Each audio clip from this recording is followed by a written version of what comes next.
Welcome. In this quick guide, I'll show how to enable a useful feature in Google Chrome one that alerts you when any of your saved passwords are found online. This simple setting adds an extra layer of protection to your browsing experience, and it only takes a minute to set up.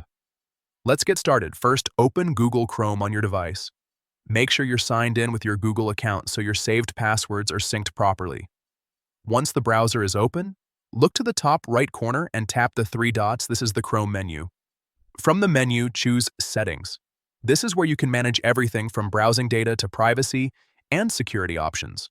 Scroll a little until you see the Password Manager option, then tap on it.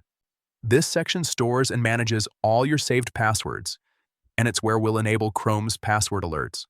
Now, at the bottom right corner of the Password Manager screen, you'll notice a small Settings icon. Tap that. This opens the password management preferences. Here, you'll find an option called Password Alerts. It may be turned off by default, so go ahead and toggle it on. Once enabled, Chrome will automatically scan your saved passwords and compare them with known data breaches or leaks on the web. If any of your credentials appear in one of those leaks, Chrome will immediately notify you.